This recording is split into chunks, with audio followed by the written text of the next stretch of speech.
Assalamualaikum warahmatullahi wabarakatuh. Saya Dia Permatasari dengan NIM 2122235 dari kelas PAI 5G.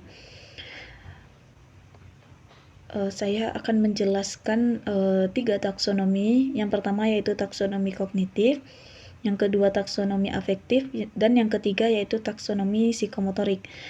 Yang pertama yaitu taksonomi kognitif.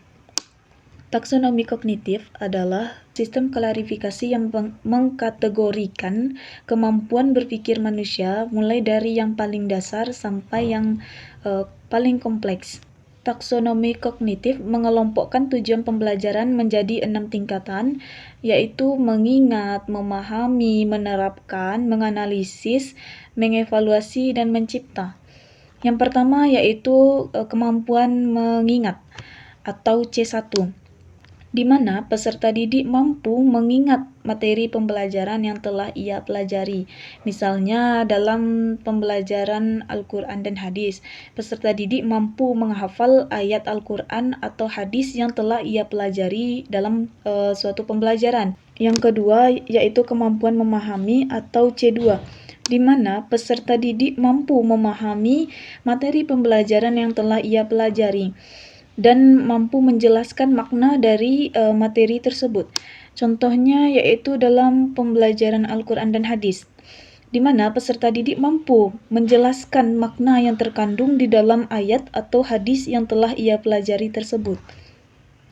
Yang ketiga yaitu kemampuan menerapkan atau C3, di mana peserta didik mampu mengaplikasikan atau menggunakan materi pembelajaran yang telah ia pelajari di dalam kelas. Contohnya dalam pembelajaran akhlak, di mana peserta didik sudah menerapkan pembelajaran akhlak ini di dalam kehidupan sehari-harinya, seperti berkata jujur, dermawan, dan peserta didik saling menghormati dan menghargai satu sama lain. Yang keempat yaitu kemampuan menganalisis atau C4, di mana peserta didik mampu menganalisis atau memecahkan suatu permasalahan yang ia dapatkan dalam suatu pembelajaran. Misalnya, guru meminta peserta didik untuk membandingkan tafsir suatu ayat Al-Quran dari berbagai ulama. Jadi peserta didik ini akan dinilai oleh seorang guru kemampuan menganalisisnya. Yang kelima yaitu kemampuan mengevaluasi atau C5, di mana peserta didik mampu memberikan penilaian atau pertimbangan terhadap suatu materi pelajaran yang telah ia pelajari.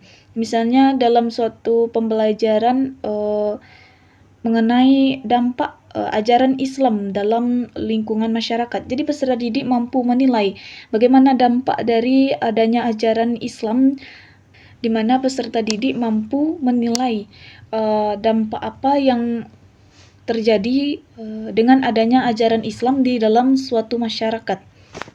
Yang keenam yaitu kemampuan mencipta atau C6, di mana peserta didik mampu menggabungkan ide-ide untuk menciptakan sesuatu yang baru. Dalam misalnya dalam pembelajaran PAI, peserta didik mampu menyebarkan program sosial berbasis nilai-nilai Islam, seperti membuat konten tentang ajaran Islam. Dengan demikian, taksonomi Bloom memberikan struktur yang sistematis bagi guru dan siswa untuk mengembangkan kemampuan berpikir mulai dari tingkat yang dasar hingga kompleks. Jadi taksonomi Bloom ini memberikan struktur yang sistematis bagi guru dan siswa agar melihat perkembangan dari peserta didik ini mulai dari tingkat dasar sampai yang kompleks, sehingga kita dapat melihat kemampuan atau pemahaman dari peserta didik dalam memahami suatu pembelajaran yang telah kita ajarkan kepada mereka. Selanjutnya yaitu taksonomi afektif. Taksonomi afektif adalah salah satu domain dalam pendidikan yang fokus pada aspek emosi, perasaan, dan sikap individu. Taksonomi afektif mencakup 5 tingkatan, yaitu menerima, menanggapi, menghargai, mengorganisasi, dan karakterisasi. Yang pertama yaitu menerima, yaitu ketersediaan peserta didik dalam menerima atau memperhatikan nilai atau informasi dalam suatu proses pembelajaran. Misalnya di dalam suatu pembelajaran tentang materi sholat, guru memberikan informasi tentang tata cara sholat. Jadi peserta didik memperhatikan guru yang memberikan informasi materi pembelajaran sholat tersebut. Yang kedua yaitu menanggapi, di mana peserta didik memberikan reaksi terhadap pengalaman mereka terhadap pembelajaran yang berlangsung di dalam suatu proses pembelajaran. Yang ketiga yaitu menghargai, di mana peserta didik menilai dan menghargai nilai-nilai yang terdapat dalam suatu pembelajaran. Contohnya, siswa menunjukkan rasa hormat dan saling menghargai perbedaan pendapat dalam suatu pembelajaran di dalam kelas. Yang keempat yaitu organisasi, di mana peserta didik mengorganisir nilai-nilai dalam kehidupan sehari-harinya, seperti menjaga kebersihan dan mengintegrasikan nilai-nilai agama dalam kehidupan sehari-harinya. Yang kelima yaitu karakterisasi, merupakan tingkat tertinggi, di mana nilai-nilai membentuk karakter individu, yaitu siswa secara konsisten dalam menerapkan ajaran Islam dalam kehidupan sehari-harinya, seperti pembelajaran akhlak. Ia sudah menggunakan akhlakul karimah di dalam kehidupan sehari-harinya, seperti jujur tadi, dermawan, dan tidak berkata bohong, serta berbuat baik kepada sesama dan menjaga lingkungannya. Selanjutnya yaitu taksonomi psikomotorik. Taksonomi psikomotorik yaitu mencakup keterampilan fisik dan kemampuan bertindak yang diperoleh dari pengalaman belajar peserta didik. Taksonomi psikomotorik mencakup keterampilan seperti meniru, memanipulasi, mengartikulasi keterampilan yang lebih kompleks. Contohnya dalam pembelajaran PAI, yang pertama yaitu meniru. Pendidik mengajarkan kepada peserta didik bagaimana cara melaksanakan atau gerakan sholat.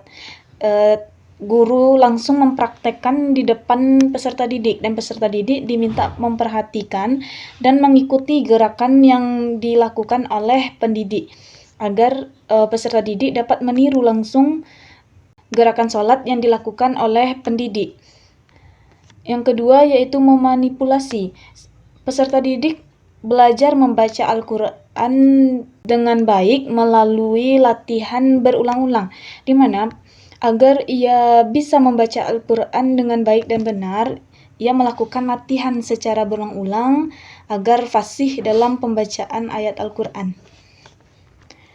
Yang ketiga yaitu mengartikulasi, di mana peserta didik melakukan praktik ibadah yang telah ia pelajari dalam pembelajaran, seperti puasa dan zakat, untuk mengetahui maknanya secara langsung.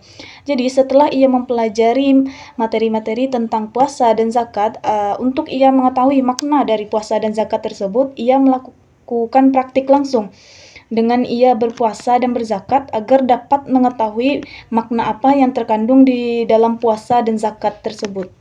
Adapun contoh lainnya seperti berwudu. Peserta didik mampu berwudu dengan langkah-langkah yang baik dan benar. Itu merupakan keterampilan fisik peserta didik. Dan juga seperti sholat. Peserta didik mampu mengaplikasikan gerakan-gerakan dan bacaan sholat yang sesuai dengan rukun. Itu juga merupakan keterampilan psikomotorik pada peserta didik. Penilaian psikomotorik dilakukan dengan observasi langsung terhadap praktik siswa dalam kegiatan tersebut. Jadi kita bisa menilai psikomotorik anak ini secara observasi langsung untuk melihat keterampilan psikomotorik anak tersebut. Taksonomi afektif, kognitif, dan psikomotorik adalah kerangka kerja yang dikembangkan oleh Bloom untuk mengklarifikasi tujuan pendidikan.